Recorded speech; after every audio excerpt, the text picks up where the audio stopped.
2015 alone, more than 1 million Middle East refugees made their way to Europe. Earlier this year, we spent time with a ministry team from the United States that reached out to some of these refugees. While some of them recount horror stories, others found that the journey led not just to a new country, but a new life. The flood of Middle East refugees to Europe represents the biggest mass migration since World War II. This wave is also exposing many immigrants to a message never heard in their home countries. This man fled Iraq because of ISIS. I was thrown out of Baghdad and I lived in Nineveh. I can't go back to Baghdad and we cannot live in Nineveh. This pastor, traveling on a missions team, shared the gospel with Odai and others. The team, including some from Hershey, Pennsylvania, also came with a unique gift. God sent us to give you a Hershey kiss to show this is the kiss of God's love watching over you. If we had 3 people like you in our country, we would have never been refugees and never had to come to this country. A crisis to some is seen as an opportunity for others. As we notice, a person that we don't know who he is, what his background, but he saw somebody who cares about him, someone who loves him, and he just opened his heart. You know, the crisis has brought him to a place where I am willing to hear about someone who cares for me. I'm willing to hear about the God who loves me. This team witnessed spiritual hunger as they traveled through Europe. We've met people from all different nations. Here they are together, fellowshipping together in a church, and it's mostly Muslims coming into the church, trying to find out more about what Jesus is all about. The outreach, either on the streets or in this rented hall, is all part of an effort to present the gospel. What's happened as ISIS is sending them to flee, they're looking at the fruit of Christianity and what Christianity does to help them. And so we can share boldly with them. They want to hear. These are 2 examples of Muslims who heard the message. One is Ammar and the other Fados. We won't show you their faces for their own protection. Fados lived as a devout Muslim who heard the Quran contained mistakes and began to investigate other faiths like Christianity. After I studied for 7 months, I came to realize the Quran is not right and that Muhammad is not a true prophet sent from God. I used to say, Lord, I cannot go to you, but you can reach out to me. Lord, show me your way. Where is the way to you?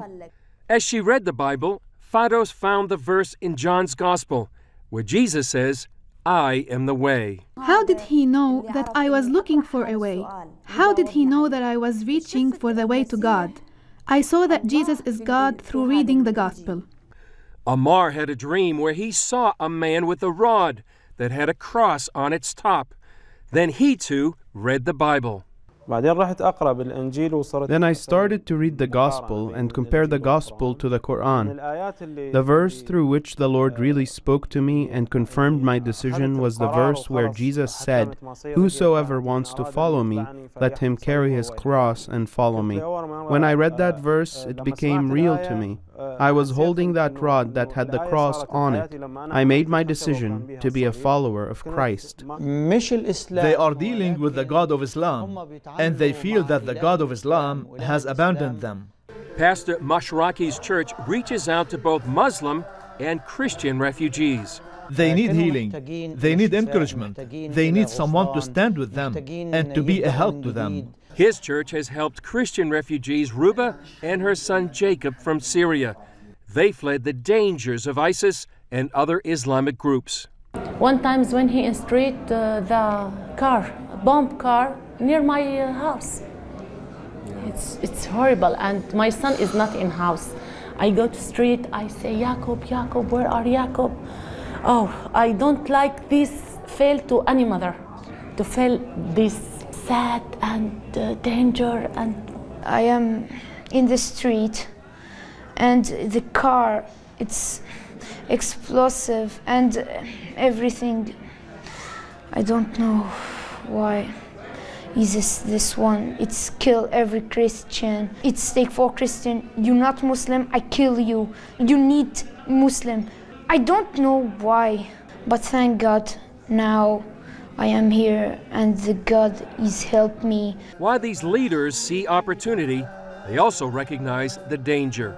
I personally saw with my own eyes people that have a connection to ISIS and that have committed crimes overseas, but yet they are enjoying total freedom here. Yet they weigh that problem with the potential abundance for the church. The amazing news is every time ISIS strikes, there's more harvest that comes in.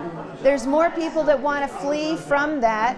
They flee from the fear, but what they find is the miraculous power of God working for them to help them flee. For all those that hear us from the body of Christ in America, this is the time to pray, and this is the time to labor among these peoples. We are seeing that the harvest is plenteous, but the labors are few. The body of Christ in America and around the world, I believe it's an opportunity now to pray for the refugees, that God will reach them with His love and salvation.